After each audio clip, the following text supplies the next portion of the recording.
É fato que essa pandemia trouxe diversas alterações para os nossos adolescentes. É fato, por exemplo, que após essa pandemia de Covid-19, nós tivemos, por exemplo, um aumento na puberdade precoce.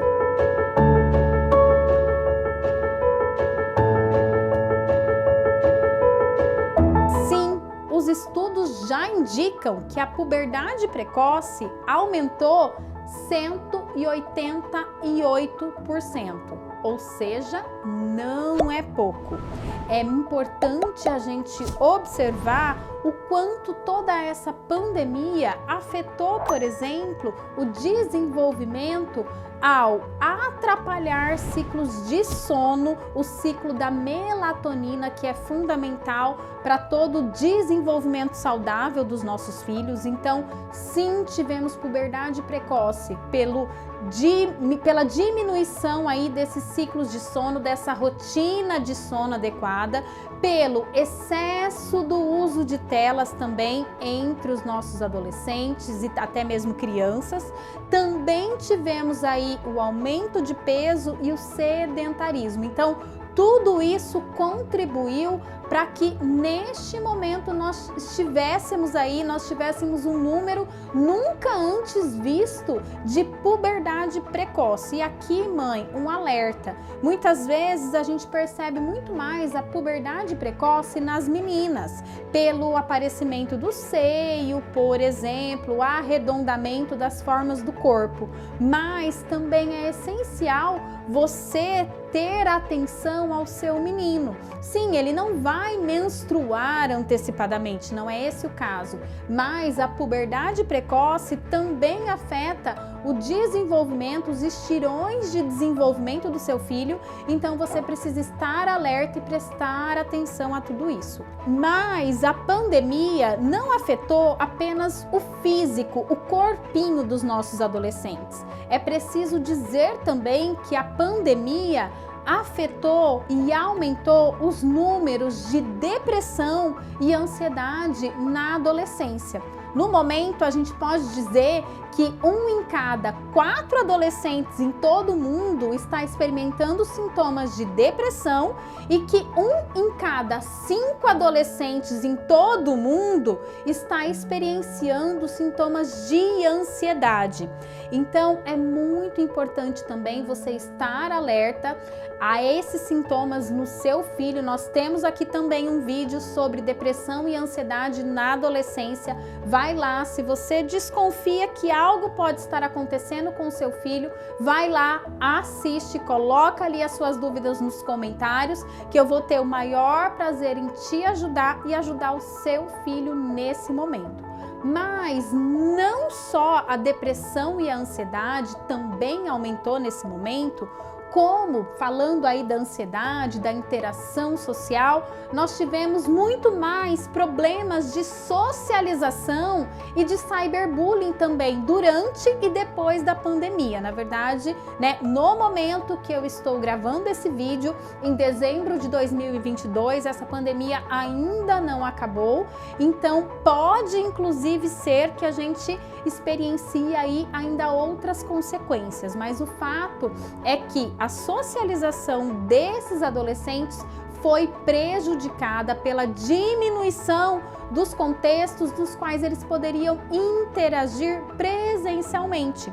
E aí, mesmo depois de um retorno aí a uma vida relativamente normal, às atividades presenciais, o que eu verifico é que muitos adolescentes ainda têm dificuldade de voltar para as aulas, ainda não conseguiram voltar às suas atividades, ainda sofrem uma certa ansiedade social na tentativa de se dedicar a essas situações.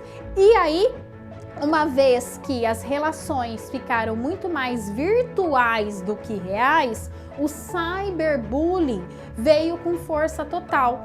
O que é o cyberbullying? É o bullying, feito pela internet.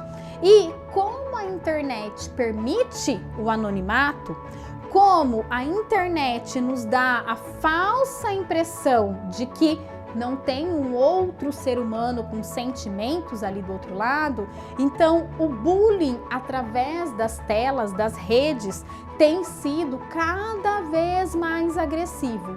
E não é porque acontece nas telas ou na rede que não seja extremamente prejudicial para os nossos adolescentes. Sim, muitas vezes eles experimentam sintomas semelhantes ou até mesmo mais graves do que os sintomas do bullying feito aí no contexto presencial de sala de aula.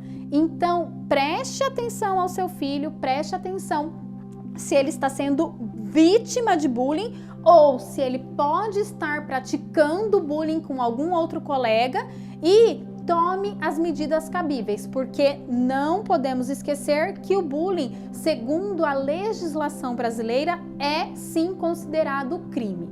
Mas além de afetar o emocional dos nossos adolescentes, além de afetar o social, além de afetar o físico, nós precisamos lembrar também que a pandemia aumentou o uso de drogas e principalmente contribuiu aí para que se instalasse o vício em algumas telas. Muitas vezes o vício em telas está ainda presente nos nossos adolescentes, é algo que a gente tem que olhar, que a gente tem que cuidar, porque sim, a gente vê que a pandemia aumentou demais aí o uso do cigarro eletrônico, o uso de determinadas drogas para aliviar a ansiedade, mas principalmente o uso de telas, né? Já que todo o contato, todas as aulas, todas as interações desses adolescentes eram através das telas, dos jogos, dos chats e etc. E também a pandemia aumentou as automutilações e as tentativas de suicídio.